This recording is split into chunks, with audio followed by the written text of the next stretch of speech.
Hello. What do you find most remarkable about Jesus? Is it his miracles? Or is it his teaching?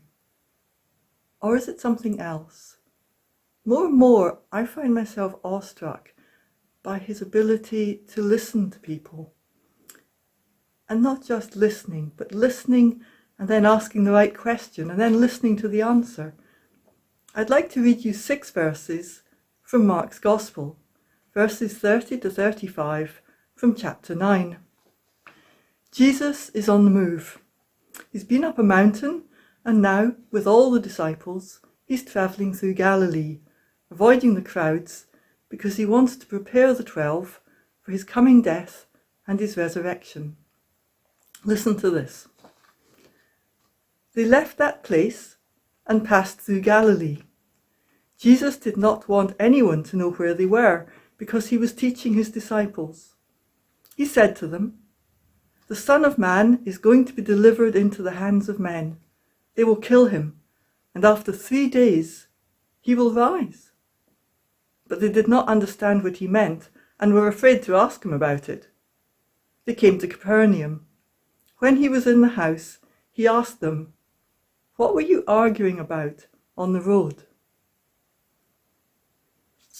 But they kept quiet, because on the way they had argued about who was the greatest. Sitting down, Jesus called the 12 and said, "Anyone who wants to be first must be the very last and the servant of all."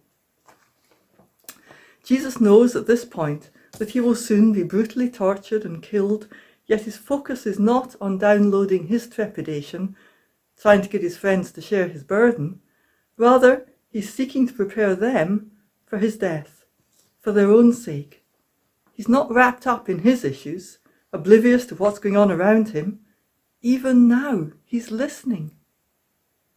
As they trek downhill, with the Sea of Galilee gleaming down below them, Jesus is catching snatches of heated conversation. He's tuning in to the power struggling. When they get back to their base in the fishing village, he asks, "What were you arguing about on the road?" He's rumbled them. He tells them what they need to heed. Anyone who wants to be first must be the very last and the servant of all. Their me-first mentality has to change. One of the best ways to serve our friends, and sometimes strangers, is to listen to them. Many people are lonely, anxious, troubled, at least now and then. I know from experience that a friend who really listens to me when I'm unhappy, who cares enough to probe a little, to reflect on what I'm saying, and to ask a few pertinent questions, can gloriously transform how I feel. But friends like that, who know me inside out, are few and precious. In conversation, we always have choices. Me first or friend first. When a friend says she's been on holiday, I can ask what she did, what she enjoyed most. Or I can jump in and talk about my holiday. When a friend tells me she's worried, I can use that as a prompt to offload my worries. Or I can gently ask what she's worried about and then shut up and let her chat for as long as she wants about her troubles and offer some encouragement and maybe ask, "Can I pray with you?" Most of us are not like Jesus.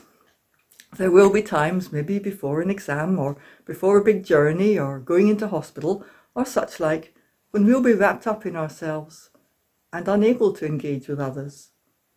But much of the time, I could be better at listening, at not telling my fascinating stories or giving my important opinions, but listening to someone else's story, asking the right questions to help that story unfold. When I do, I find that other people's stories are much more interesting than mine. After all, I know mine already. And another thing, Jesus didn't assume that he knew what people needed. He had the grace to ask. Later in Mark's Gospel, Jesus is on his way up to Jerusalem when he meets a blind beggar called Bartimaeus. And Bartimaeus is crying out, "Jesus, Son of David, have mercy on me."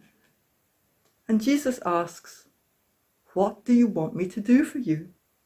I might have jumped to conclusions, but Jesus asks and listens, and when the beggar pleads to receive his sight, Jesus heals him. Sadly, I can't perform miracles, but we can listen if we're willing and self-controlled enough. And kind, caring listening can profoundly change someone's experience, even though it doesn't change their circumstances. It's such a good way to serve others.